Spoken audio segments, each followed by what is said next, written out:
Hi, welcome to After Hours. I'm your host, Amanda Konkin, and today we're talking about BC's theatre community. Recently, there's been a lot of talk about the cultural vitality of the city, specifically with the recent closure of BC's regional theatre, the Vancouver Playhouse. Despite this black mark on Vancouver's theatre community, there is still a large group of emerging artists, specifically young, vibrant individuals in their 20s, that are making theatre in the city today. I have two of the co-artistic directors of some emerging companies here with me today in the studio. So I'd like to introduce to you Chelsea Haberlin of ITSAZOO Productions and Laura McLean of Delinquent Theatre. Hi, ladies. Hi. Hi. If you'd like to talk a little bit about yourselves and what brings you here to talk about theatre today. Sure. Should I just tell you a bit about my history? Yes, okay, please. Cool. So I am a director and a producer. And like you said, I'm one of the co-artistic directors of ITSAZOO. And I started my career by going to UVic to get a BFA in theater. And actually when I was there, I studied directing and applied theater. And then I came to Vancouver after starting a company in Victoria. We moved the company to Vancouver. And we worked here for about 5 years. So we've been in Vancouver for 5 years now, just kind of, making a go of it, trying to get funding and get productions going. And now I'm getting an MFA from UBC in directing. So I'm kind of pursuing my education after having worked in theater for a while. Lovely. That's sort of the basic outline. And yourself? Yeah, so I started training as an actor in New York, the American Academy of Dramatic Arts. And then I came back to Vancouver, where I grew up, and I went to UBC, where I started working on a few different shows, and I realized what I really loved to do was to direct. And so I did my Bachelor of Fine Arts in Theater Production and Design there, where I was able to learn about stage management in particular, and the whole process of creating theater and putting it together. And then from there, I was able to work with some really incredible directors as well at UBC, and started studying directing there as well. And then while I was at UBC with some of my fellow students, we created Delinquent Theatre. And I'm one of the co-artistic directors of Delinquent Theatre, and so we started the company 3 years ago now. And now we're just becoming a nonprofit, and very similar to ITSAZOO, working to start looking towards getting funding and growing as a company. Lovely. So Chelsea, you talked a little bit about ITSAZOO's beginnings in Victoria and then coming over to Vancouver in the city. Can you talk a little bit about how the company's grown over the last few years and how your mandate and shows have changed over the years? Sure. Well, when we started the company, we were very young. We were in our early 20s, in our second year of university. And at the time, I was doing a lot of dressing for school, so like washing underwear. And the guys were doing a lot of, like Spear Carrier No. 3. And we wanted to actually do what we wanted to do. Like, I actually just wanted to direct, and they just wanted to have, great, rich roles. And the only way that we could see to do that was just to do it ourselves. So actually, the first script we did was The Zoo Story by Edward Albee. And that's kind of where our name came from. And so we did that show, went really well, and we thought, well, why don't we make a company? We had no idea what that meant. We had no idea where it would go. We just sort of said, that'd be fun.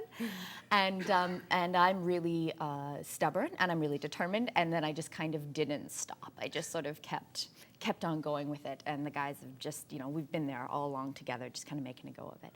So when we graduated, we knew that we wanted to come back to Vancouver because Vancouver's just a larger community. But we'd had a really great start in Victoria. So we did one show, and then we started doing site-specific productions. So we started doing plays in parks primarily, and promenade shows, so shows that moved around. And that was kind of a unique form. Not a lot of people were doing that back then. Now it's very, very common, but a few years ago there weren't very many companies doing it when we started. So that was a part of our mandate, was to create site-specific theatre, also to produce new Canadian work. A big part of that is that our friends were writing great plays, and Sebastian Archibald, one of the other co-artistic directors, was writing these fantastic plays, and we just wanted to produce them. And also to work with emerging artists. And that was, to provide our friends and those around us who weren't getting work professionally yet, to provide them with opportunities. So that was kind of our mandate. And now when we moved to Vancouver, we continued to maintain that. Since we've gotten here, we kind of had to start again when we moved to Vancouver, because in theater it's so much about who you know, and you need to be the first person and the first company that people think of. So we've been working really hard to be the first on everyone's list. Like, who do you think of when you think of a new emerging company? You need to think of ITSAZOO first. So that, and that sounds kind of silly, but really that's what theater's about in terms of getting work and the organization growing. So we had to start again, and a big part of that for us was to apply for funding. So we've been applying for funding for many years. We have sort of grown our audience base. We've cultivated, this group of people that come and see everything we do, and we've been working really hard to make really unique productions in Vancouver, things that no one else would do. That's fantastic. Yeah. And Laura, Delinquent Theatre had more of a traditional start in proscenium theatres or black box theatres, not so much the site-specific work. But you have been growing your companies and specifically starting with smaller shows and really developing those with artistic teams. Do you want to talk a little bit about the progress of some of your shows and putting a force behind that? Yeah, absolutely. I mean, it's actually funny listening to you talk because Delinquent Theatre started very similarly in that we were just a bunch of theater students who were sitting around in the summer between our second and third year. And we wanted to work. We were learning all these incredible things at theater school, and we wanted to put them into practice. And, especially, in theater, no one's just gonna hand you an amazing role. Especially, as a director, no one's gonna just hand you, oh, here's a show to direct. Like, if you wanna do it, you have to just do it yourself. And so that's kind of, what we came to. And again, nobody had taught us how to create a company at that point. We're just like, it can't be that hard. Let's just figure it out as we go. So we just started. And the first show that we did was Dog Sees God.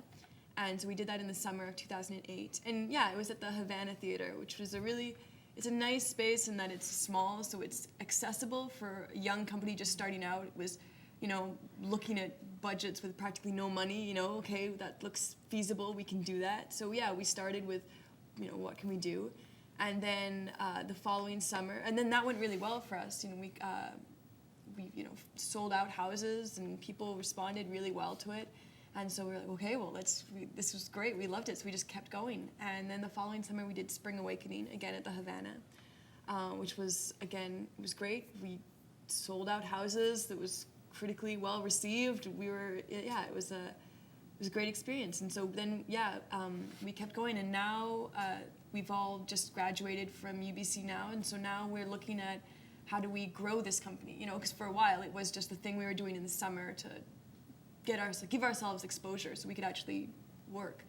And now we're like, well, this is what we really want to do. This is what I actually want to do with my life. So just recently this past January, Delinquent Theatre became an official nonprofit society.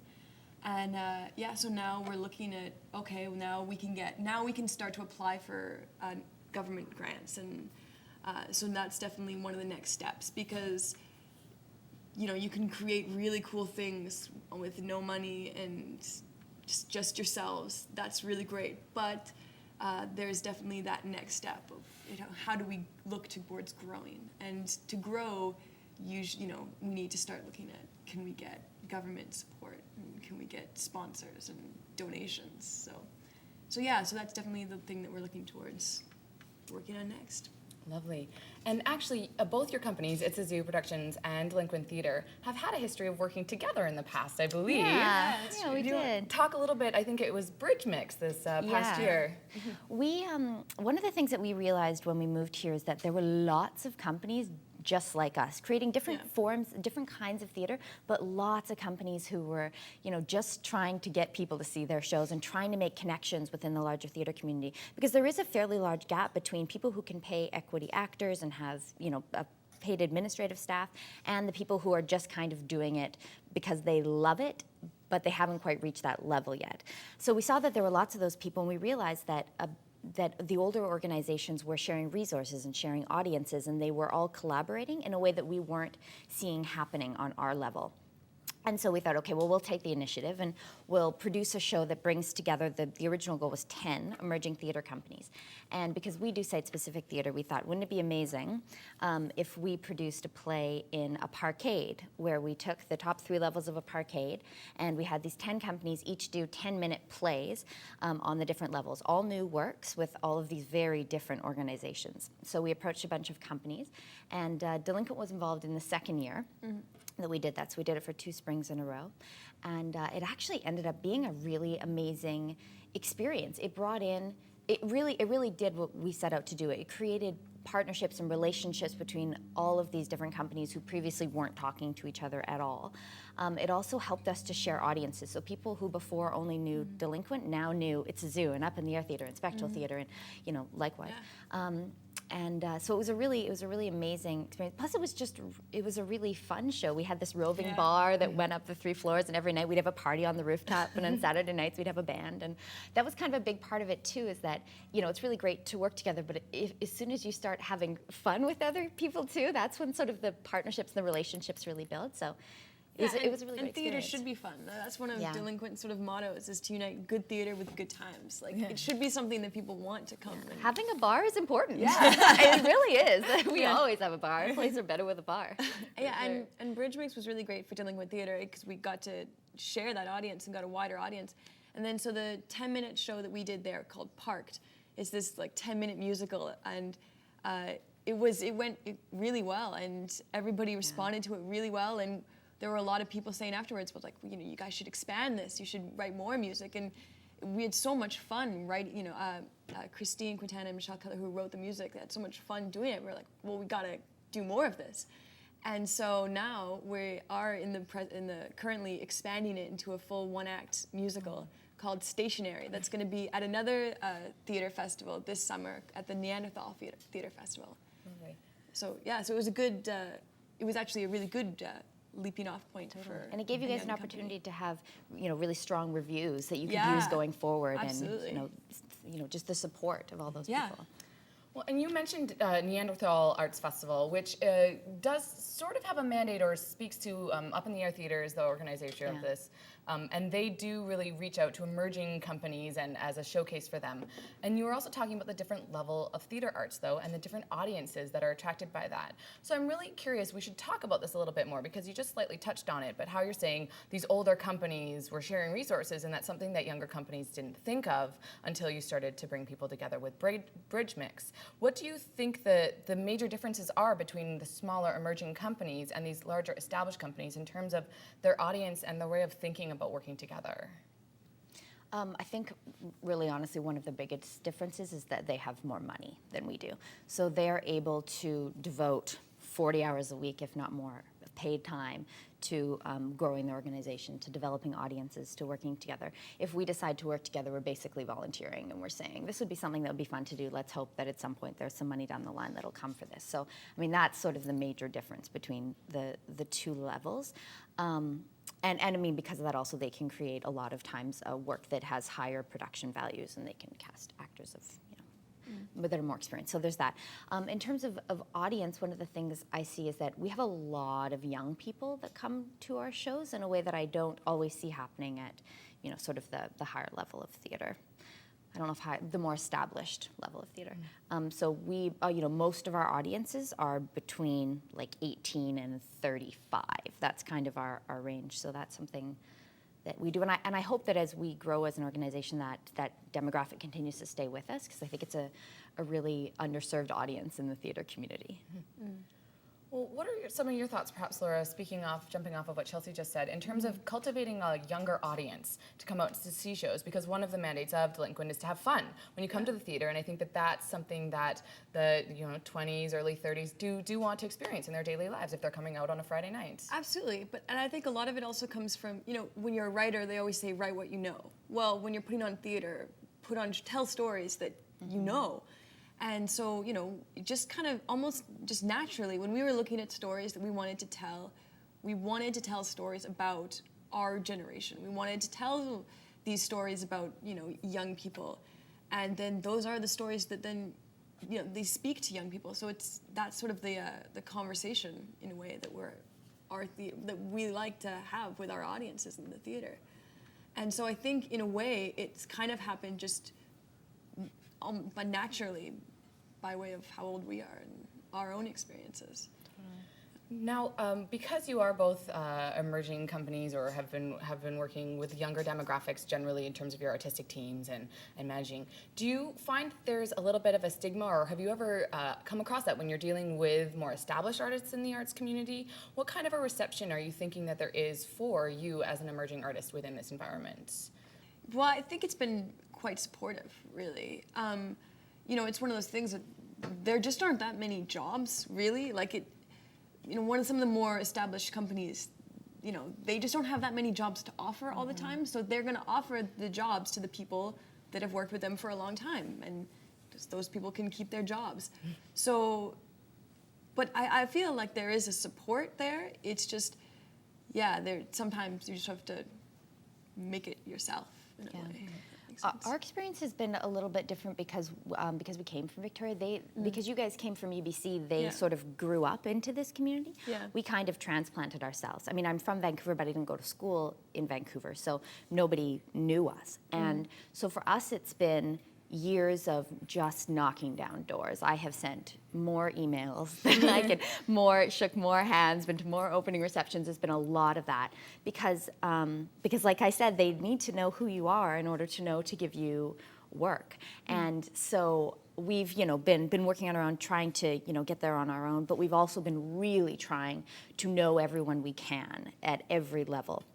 And it's honestly been really hard because there are these artists who are already here, and there's Studio 58, and people who come out of Studio 58 just have a lot of exposure while they're in school, and UBC is doing the same thing now. And we've the whole time had to say, I know I went to UVic, but I have something to offer that is worthy of your attention. And it's been years and years of that. And now I'm starting to see, this is after 5 years, I'm starting to see the results of that. I feel like, you know, we've been asked to be on some committees to talk about emerging arts organizations. And you know, I've done some assistant directing now because people knew me. And so there are just some things that are just now starting to happen, but really it was hard.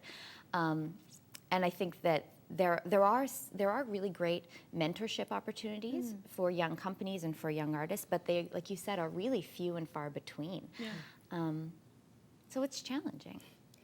Well, and you both come from a theater university background, which I also have experience in. What do you think the role of arts education plays in your future career in the arts if you want to build up any sort of longevity within the performing arts? Yeah.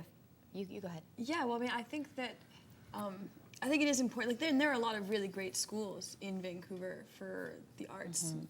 And I think that it is important, and I think one of the most important things it does is it creates that community. It starts that community there. And like I say, it does, coming from UBC, I suppose in a way,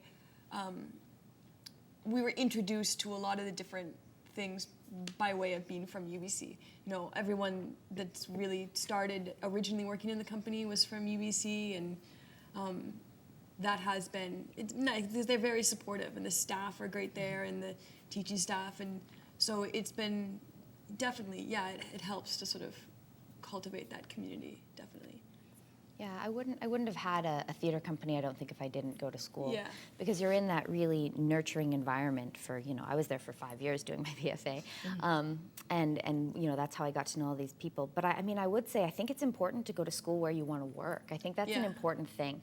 And that's a big part of why I went back to get my MFA, because I thought, well, how do I say in a really concrete way, I'm serious about this and I want to work in this community, I want to work in Vancouver, how do I say that? And I think getting a degree speaks a lot to your determination to be involved in the scene, you know? And also, I mean, it's really important to just kind of read books and have those conversations. It's really important. And there's so many people that do theater without having done that, and I think you are missing a bit of a foundation if you don't know what has preceded you, you know? And school gives you that. Definitely. That's fantastic. And moving forward then, talking about the communities that were grow up in this nurturing environment, but also the funding structures that you say established companies have and emerging companies are working towards. But then right now in Vancouver, as I opened up the segment talking about, there has been a large shift in the way that the community is thinking about the arts with the closure of one of the biggest theater companies in all of BC, shutting its doors due to financial difficulties that they just could not surpass. I'm really interested to hear your thoughts about the overall state of the arts within Vancouver and BC and even Canada as a whole. Do you have anything to speak to that as an emerging company sort of entering this environment where we have these expectations that once we grow and become established, we'll make money, and it turns out that that might not necessarily always be the case? It's really scary. I think that was sort of the biggest thing when I heard. I thought, There are some things that you think are a guarantee, and the Playhouse was one of them, and that it was scary that nothing is. It seems like really nothing is certain in this career. I could have done all of this, and it could not pan out. So that was one thing. The other thing is it just really pointed out the difference between the funding in different areas of Canada and Vancouver. Yeah. We have a hard time of it in terms of government funding out here. And there's been a lot of talk about, amongst the emerging artist community, why am I in Vancouver? A lot of people have been saying that. Why am I here? I could go somewhere else and my career could potentially take off. For me, I want to be in Vancouver. It's important for me to be here, and I know that it's going to be harder, and maybe when I'm 35 I'll feel differently, but right now I want to be here, and I'm willing to fight that fight. But it's definitely shaken up our young community. People are freaked out. Yeah, because it does force you to ask that question. I mean, I think I read the other day that BC actually has the lowest per capita spending on the arts than any province in Canada, and so it's kind of hard to hear that and be like, okay, so I mean, it's easy to say the grass is greener on the other side, but sometimes when you get an idea that actually it really might be greener on the other side, you're like, okay, well then that's interesting. But I agree that I mean, I love this city and I want to be in this city, and so yeah, at least for now. I mean, we'll see what happens 10 years down the line, but I don't know. I have faith that this arts community is worth the fight for it, and I think that we can. Yeah, we can. And it's make it work. The people who are left, the people who haven't moved out east, it's going to be our responsibility to keep it going. Yeah. Well, and do you have any tactics? I think that's one of the hardest things, is to find how we keep artists here and thrive in this community, because you can't just leave to Toronto. I've talked to so many people this week that are heading out east, or they want to go pursue other opportunities, but I love it here, and I want people to stay here. What do you think are some of the steps that perhaps not even on a government level, but maybe on an individual level, we can do to encourage artists here in BC? I think we need to see more theater. That's my big one. I've been trying to see and paying for as many plays as I can. And I've been thinking recently about the people I know, and I've been thinking, okay, you say all this about wanting arts here. How many plays have you paid for this month? Have you seen a play a week? Because unless you've seen at least a few plays this month, you're not really actually doing much to support this community. So I think that's huge for me. It's like, put your money where your mouth is. Go out there and do it. And also, there's so many young companies being started, and there's so many people who are saying what we said, okay, we'll do it ourselves. And that's hugely important, and they won't all last, but the ones who do last will rise to the top, and that will be the next level. And then with them, they'll bring that new audience, because we've cultivated an audience, you're cultivating an audience, and they're going to follow us, and they're going to continue to see theater throughout. Yeah, absolutely. And I think also, looking forward towards the future, one interesting thing that you saw when the Playhouse closed is that the arts only really ever get front and center media coverage in the city when it's bad news. And it's kind of one of those things where when the Playhouse closed, it was front page, and really sad, and it deserved to be front page. But then you look inside those papers, and I mean, like that week, I saw within that week I saw 3 incredible plays. And there were, at any given time in this city, there's probably a dozen plays going on.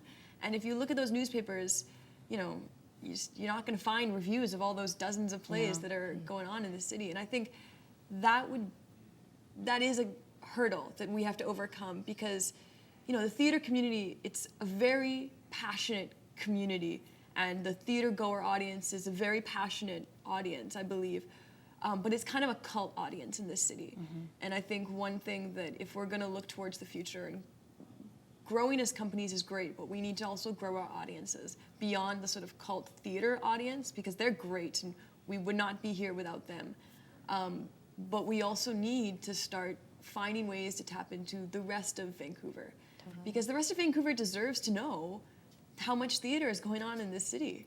I totally know what you're saying about the good news. I said on Twitter last week, what I've heard so much bad stuff. What is positive that is happening out there? And people picked it up. People wanted to talk about their things, and they created a hashtag for it. It was very exciting. And there are lots of shows that are just selling out all over the city. They're adding extra productions. It's really exciting. Yeah, I mean, I should put it I remember those shows that I went to last week. A lot of them were sold out. Me too. I went to 3 shows and they were all almost sold out. See, that's cool. It's happening. And I think people just talking about it, and we're talking about social media and different ways to get people involved. And I know that Delinquent Theatre is very good about hitting audiences using social tools, like for example, your trailers that you put up. Something like, I think the average for a perhaps like an arts club show is like 400 or 500 people like looking at their trailers. But I think Flop, the trailer you had, hit 600, 700 views or something like that. Yeah, that's like we posted it last week, and the show opens next week, so we'll see. But right now, I think it's just around over 700. Yeah. That's so cool. Excellent. So there's lots of tools for us to be using here. Any tips for people that have done establishing their emerging companies in the city using social media or other tools like that? Any tips that you can offer to other emerging companies to help get people talking about the theater and filling out houses? Things like that. Yeah. I think you have to be relentless. Like you have to be kind of, you just kind of have to constantly do it. And I would definitely say a good Facebook presence, a good Twitter presence is huge right now. Start a blog, get a great website, and start applying for funding. That's the big thing I would say. It took us several years to get, enough funding to regularly do productions. And we started early. So I know you guys are starting right away. That's totally what I would say. Become a nonprofit and apply. Yeah. Lovely. Well, that's fantastic. Do you have any other final closing thoughts? No, We agree. We agree. We're all in agreement. Well, that's fantastic. And thank you very much for joining us here at After Hours. We appreciate you coming into the studios. Again, we want to look up your companies and get a little bit more information, do you have what's your Facebook, Twitter? Do you want to tell us a little bit? Yeah. On Twitter, we're the Zoo Crew. Okay. And it's mostly me, so if you want to hear what I have to say. And it's ITSAZOO on Facebook, and our website is itsazoo.org. Lovely. Easy peasy. Yeah, and it's delinquenttheater.com. And on Twitter, it's Delinquent Theater. Yeah. Okay. I think it's spelled differently. I don't know how to spell it out for you, but if you look up Delinquent Theater on our website, you can find our Twitter through there. Lovely. Well, thank you very much. And again, the co-artistic director of ITSAZOO, along with Sebastian and Colby, and along with Christine, the co-artistic and managing director of Delinquent Theater. So thank you very much, Chelsea and Laura, for joining us here on After Hours. Thank you. And thank you for joining us. We'll see you next time on After Hours on Shaw Channel 4.